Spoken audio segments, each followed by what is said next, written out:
Bom dia! Lindo, maravilhoso e abençoado dia na presença de Deus.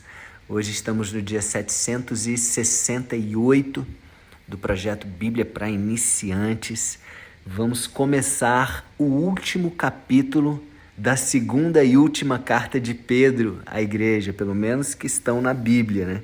Segunda carta, escrita por Pedro à igreja. E vamos aqui no capítulo 3, vamos pegar aqui os 7 primeiros versículos de um capítulo que é o último e tem 18 versículos.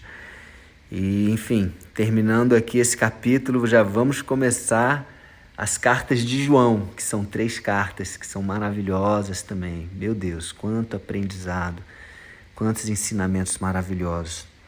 Bom, lembrando que Pedro está falando para a igreja em geral, né? Principalmente aquela parte da igreja que estava sendo perseguida, né, que estava passando por provações e muitas coisas acontecendo também, falsos mestres. E ele dá muitas orientações de como a igreja deve se portar, inclusive no fim dos tempos, né, nos últimos dias.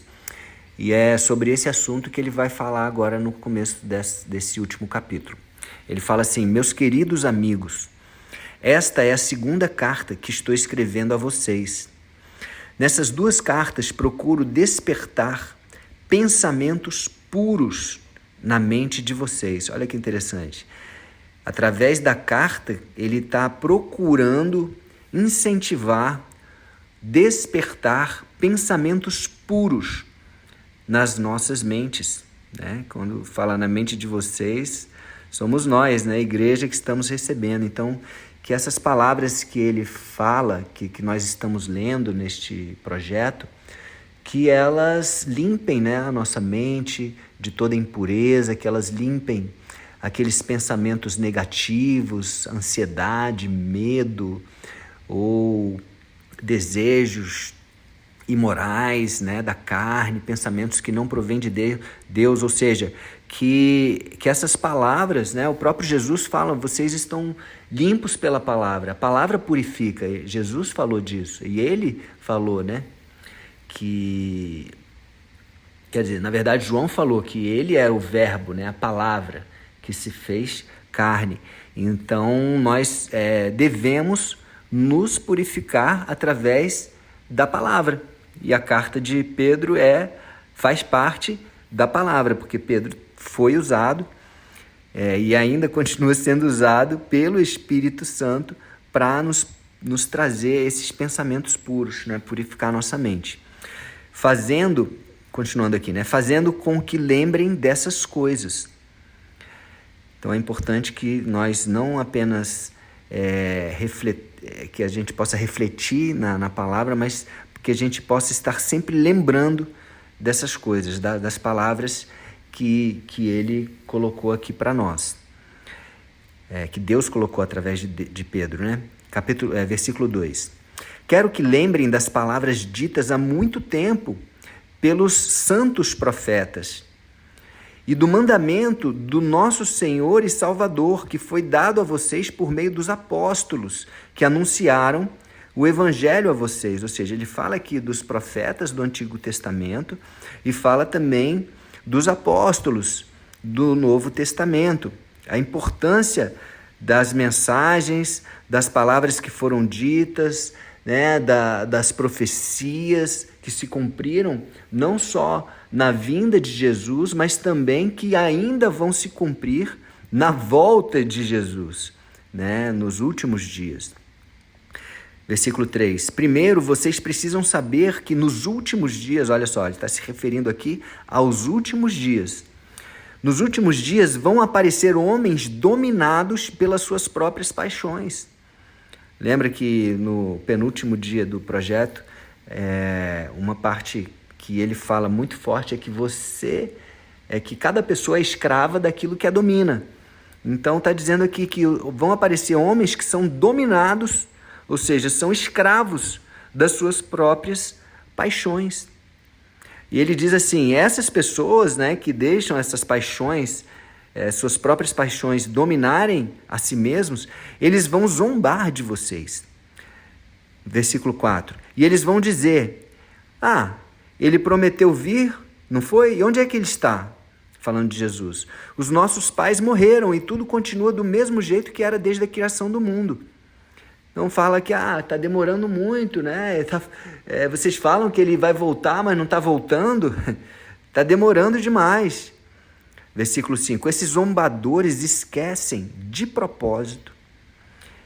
Olha só a malícia deles, né? Eles esquecem, né, entre aspas, de propósito, que há muito tempo Deus deu uma ordem. E os céus e a terra foram criados. Esquecem que a terra foi formada da água e no meio da água.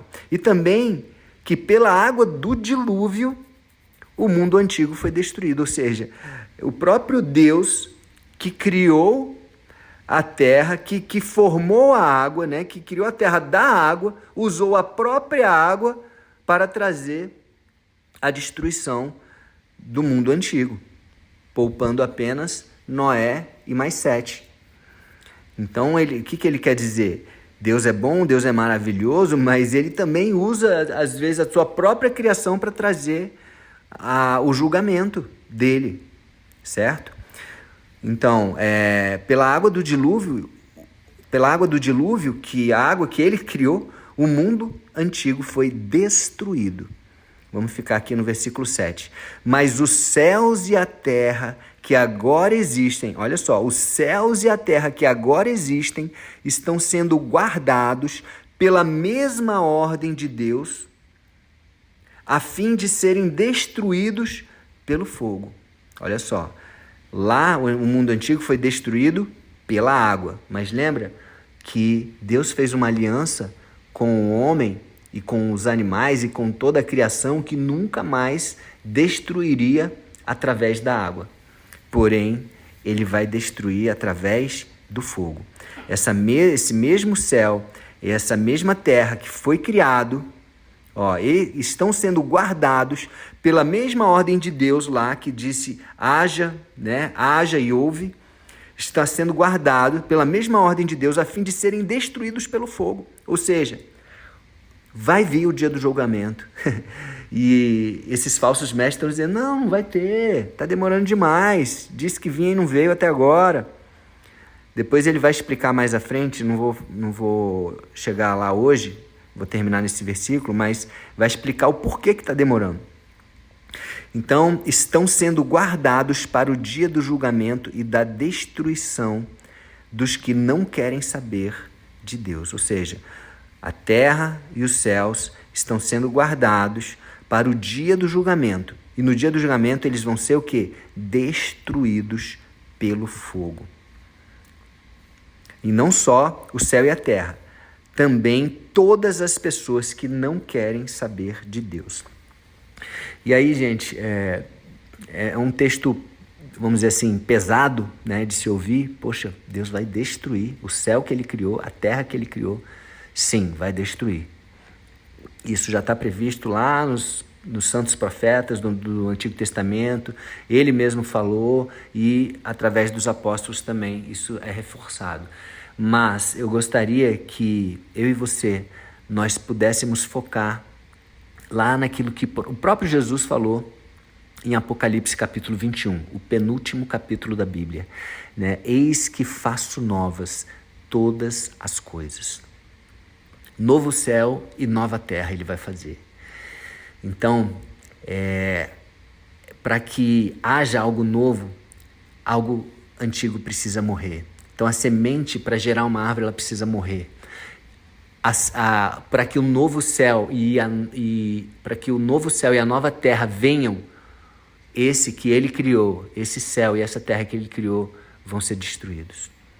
Então, faz parte do plano de Deus.